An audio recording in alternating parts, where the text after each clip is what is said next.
For 2012, the first prop of the season is going to be a detailed casket. This casket is going to go inside a horse-drawn hearse we built a couple of years ago. Now, with this casket, I want it to move out of the hearse. Essentially, we're going to have a skeleton at the end of the hearse pulling the casket out.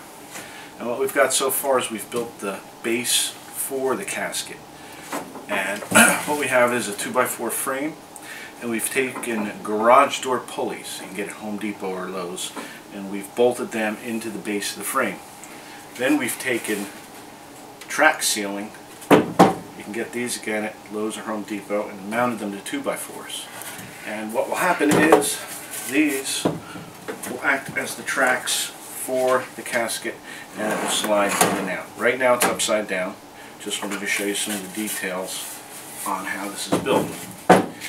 We've had to route out the bottom of the frame to clear the tracks so you have a little bit of clearance in case it moves a bit.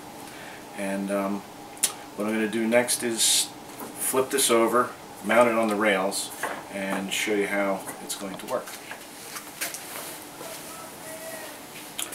Okay, so we flipped this over.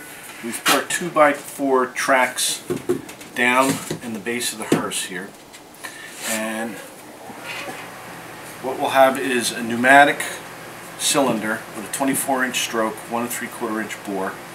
Will be mounted underneath, plate coming down off the frame, and what it is going to do is push the casket out. Now the casket's going to be sticking out about 1 foot to begin with. The doors of the casket open, and we're going to get 24 inches of movement. So at the end of the stroke, the casket will be sticking out 3 feet. And the skeleton will be mounted to the end of the casket, and it'll look like he's pulling the casket out of the back of the hearse. That's pretty much it. Pretty simple design. Everything you need for this you can pick up at Home Depot or Lowe's. Hi, we're back at DeGorham's lab here, and I wanted to show you before I moved on the drop ceiling tracks seemed a little flimsy. So what I did is, after they were secured to the 2x4s and to the hearse frame, I added some furring strips to give them a little more rigidity. So I added 1 on each side of the track, and that seemed to stiffen it up quite a bit.